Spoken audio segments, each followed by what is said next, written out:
America और Iran के बीच Italy की राजधानी रोम में न्यूक्लियर डील पर दूसरे दौर की बातचीत खत्म हो गई है। इस बातचीत में अमेरिकी विशेष दूत स्टीव विटकॉफ और ईरानी विदेश मंत्री अब्बास अराक्ची शामिल हुए। हालांकि अभी तक ये साफ नहीं हो पाया है कि अराक्ची और विटकॉफ ने सीधे तौर पर बात की या नहीं की है। दोनों के बीच डील पर बातचीत का ये दूसरा फेज था। ईरान की तरफ से कहा गया कि बातचीत काफी सार्थक रही। अगले हफ्ते शनिवार को बातचीत का तीसरा फेज शुरू होगा। इससे पहले बुधवार को दोनों पक्ष टेक्निकल मुद्दों पर बात करेंगे। इससे पहले ईरानी विदेश मंत्री अराक्ची ने गुरुवार को रूसी विदेश मंत्री सर्गेई लावरोव से बात की थी। इस दौरान अराक्ची ने कहा कि अमेरिका के इरादों पर भरोसा नहीं है, लेकिन फिर भी बातचीत करेंगे। हालांकि अब आप ये सोच रहे होंगे कि काफी समय से अमेरिका और ईरान जो एक दूसरे के सामने भी नहीं आए, उन्होंने जब पहले बार बातचीत की थी मस्कट में, तब उस वक्त दोनों ही देशों के बीच में बहुत अच्छी बातचीत हुई, बहुत पॉजिटिव बातचीत हुई। दोनों की बॉडी लैंग्वेज काफ़ी ज़्यादा पॉजिटिव थी। और उसके बाद उन्होंने दूसरे दौर की बातचीत यानी कि शनिवार को तय किया था। 19 अप्रैल को दोनों के बीच जो है बातचीत हुई दूसरी बार। अब बातचीत इतनी ज़्यादा सकारात्मक हो रही है कि तीसरे दौर की बातचीत आने वाले शनिवार को होगी। अमेरिका और ईरान के बीच 12 अप्रैल को दोनों देशों के ओमान में बीच पहली बातचीत हुई थी। इसकी मध्यस्थता ओमान के विदेश मंत्री बदर अल बुसैदी ने की। ये दोनों देशों में एक दशक के बाद न्यूक्लियर डील पर होने वाली पहली आधिकारिक बातचीत थी।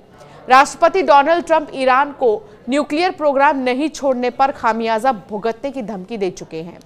व्हाइट हाउस की प्रेस सचिव कैरोलिन लेविट ने उनके मुताबिक ट्रंप की प्राथमिकता है कि ईरान कभी परमाणु हथियार हासिल ना कर सके। लेविट ने पिछले हफ्ते एक प्रेस ब्रीफिंग के दौरान बताया कि राष्ट्रपति ट्रंप पहले भी साफ कर चुके हैं, इस मामले में सभी विकल्प खुले हैं। ईरान के पास दो विकल्प हैं, या तो ट्रंप की मांगों को माने या गंभीर परिणाम भुगतने को तैयार रहे। यही इस मुद्दे पर ट्रंप की दृढ़ भावना है। रिपोर्ट्स के मुताबिक ट्रंप ने ईरान को एक नई परमाणु डील पर सहमति के लिए 60 दिनों का समय दिया है, नहीं तो सैन्य कार्रवाई की चेतावनी दी है। यह चेतावनी एक चिट्ठी के जरिए ईरान के सर्वोच्च नेता अयातुल्लाह अली खामनेई को भेजी गई। इस पत्र में साफ तौर पर कहा गया है कि तेहरान को वॉशिंगटन के साथ बातचीत के लिए तैयार रहना होगा, चाहे ये बातचीत सीधे ही क्यों ना हो, नहीं तो ऐसे परिणाम भुगतने होंगे जो ईरानी सरकार की स्थिरता को खतरे में डाल सकते हैं। इससे पहले 30 मार्च को ट्रंप ने ईरान को धमकी दी थी कि अगर वो अपने न्यूक्लियर प्रोग्राम पर किसी समझौते पर नहीं पहुंचता तो अमेरिका उस पर बमबारी कर सकता है। ट्रंप ने ईरान पर सेकेंडरी टैरिफ लगाने की भी धमकी दी है। ट्रंप ने एनबीसी न्यूज को दिए इंटरव्यू में कहा, अगर वे कोई डील नहीं करते हैं तो बमबारी होगी। ये ऐसी बमबारी होगी जैसे उन्होंने पहले कभी नहीं देखी होगी। ट्रंप ने आगे कहा, ईरान के पास एक मौका है, अगर वे ऐसा नहीं करते तो मैं उन पर 4 साल पहले की तरह सेकेंडरी टैरिफ लगाऊंगा। न्यूक्लियर प्रोग्राम पर अमेरिकी और ईरानी अधिकारी बातचीत कर रहे हैं। हालांकि उन्होंने इस बारे में विस्तार से नहीं बताया। बता दें कि 2018 में ट्रंप के ईरान से परमाणु करार रद्द करने के बाद ईरान की बम बनाने की क्षमता में इजाफा हुआ है। अंतर्राष्ट्रीय परमाणु ऊर्जा एजेंसी के अनुसार ईरान ने 60% शुद्धता का 275 किलो यूरेनियम बना लिया है। ये 6 परमाणु बम बनाने के लिए काफी है। अब आपको बताते हैं वो 4 बड़े घटनाक्रम, जिससे आप समझेंगे कि आखिर ये दोनों ही देश झगड़ते क्यों रहते हैं। 1953 तख्ता पलट, ये वो साल था जब अमेरिका ईरान के बीच दुश्मनी की शुरुआत हुई। अमेरिकी खुफिया एजेंसी CIA ने ब्रिटेन के साथ मिलकर ईरान में तख्ता पलट करवाया। निर्वाचित प्रधानमंत्री मोहम्मद मोसादकी को हटाकर ईरान के शाह रजा पहलवी के हाथ में सत्ता दे दी गई। इसकी मुख्य वजह तेल।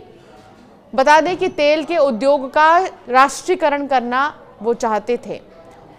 1979 ईरानी क्रांति, ईरान में एक नया नेता उभरा, अयातुल्लाह खुमैनी पश्चिमीकरण और अमेरिका पर ईरान की निर्भरता के सख्त खिलाफ थे। शाह पहलवी उनके निशाने पर थे। खुमैनी के नेतृत्व में ईरान में असंतोष उपजने लगा। शाह को ईरान छोड़ना पड़ा। 1 फरवरी 1989 को खुमैनी निर्वासन से लौट आए। 1979 से 81 के बीच दूतावास संकट पैदा हुआ। ईरान और अमेरिका के राजनयिक संबंध खत्म हो चुके थे। तेहरान में ईरानी छात्रों ने अमेरिकी दूतावास को अपने कब्जे में ले लिया। 52 अमेरिकी नागरिकों को 444 दिनों तक बंधक बनाकर रखा गया। 2012 में इस विषय पर हॉलीवुड फिल्म आर्गो आई। इसी बीच इराक ने अमेरिका की मदद से ईरान पर हमला कर दिया। युद्ध 8 साल चला। 2015 परमाणु समझौता। ओबामा के अमेरिकी राष्ट्रपति रहते समय दोनों देशों के संबंध थोड़ा सुधरने शुरू हुए। ईरान के साथ परमाणु समझौता हुआ, जिसमें ईरान ने परमाणु कार्यक्रम को सीमित करने की बात की। इसके बदले उस पर लगे आर्थिक प्रतिबंधों में थोड़ी ढील दी गई थी, लेकिन ट्रंप ने राष्ट्रपति बनने के बाद यह समझौता रद्द कर दिया। दुश्मनी फिर शुरू हो गई। फिलहाल नजरें सबकी हैं तीसरे दौर की बातचीत पर कि ईरान और अमेरिका के बीच तीसरे दौर की बातचीत कैसे रहती है। अगर अमेरिका ईरान के बीच कोई समझौता नहीं होता तो इस साल के अंत तक अमेरिका या इजरायल या दोनों ईरान के परमाणु ठिकानों पर बमबारी का फैसला ले सकते हैं। अमेरिकी, इजरायली और अरब सूत्रों का कहना है कि ट्रंप कुछ माह तक बातचीत की प्रक्रिया जारी रखेंगे, यानी कि अभी ट्रंप जो है कई बार बातचीत करेंगे, तब जाकर कोई निर्णय लिया जाएगा। लेकिन फिलहाल आपको बता दें कि वाकई में बातचीत कैसी हो रही है। अब तक जो जानकारियां ये मिली हैं कि सकारात्मक बातचीत हो रही है, काफ़ी शांतिपूर्वक बातचीत हो रही है। क्या यही सिलसिला आगे भी जारी रहेगा? सबकी निगाहें इसी पर टिकी रहेंगी। आपका क्या मानना है दोनों देशों के बीच बातचीत को लेकर? हमें ज़रूर कमेंट कर बताएं और ऐसे कई वीडियोस के लिए हमें सब्सक्राइब करना ना भूलें।